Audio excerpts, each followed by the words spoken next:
Australian military planes landed in New Caledonia on Tuesday, evacuating citizens from the French overseas territory. That's after deadly riots erupted on the island last week, sparked by new voting rules introduced by Paris.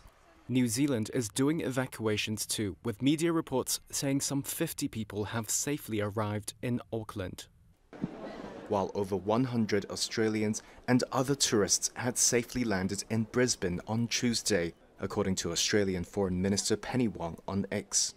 Mining worker Chris Salmon was among the evacuees. Oh yeah, happy just to see my family and relieved. But yeah, like I was saying before, it's quite sad what's going on over there. It feels all pretty awful and pretty senseless. So.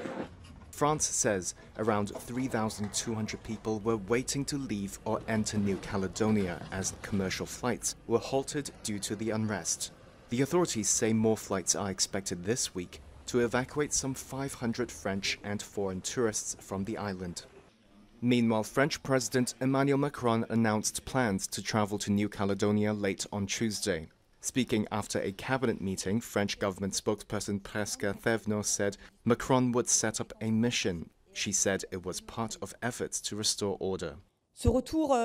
This return to calm is happening. The situation is not completely normalized, but it is improving. It's clear to us that much remains to be done before returning to normal. Officials say the president will meet with local representatives in New Caledonia on Thursday to talk about politics and reconstruction. Dialogue may not be easy, however, with many pro-independence leaders blaming the riots on Macron pushing through the electoral reform, despite local opposition. Violence on the island has led to looted shops, torched cars, and road barricades. Indigenous Kanak people were angered by reforms that would allow French nationals who've lived in New Caledonia for more than 10 years to take part in elections. Local leaders fear the change will dilute the Kanak vote.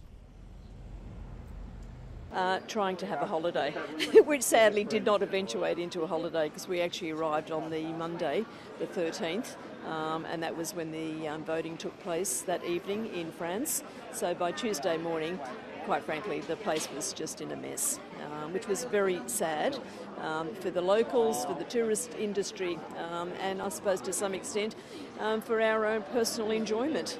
So we were pretty much confined to the hotel. Aurora.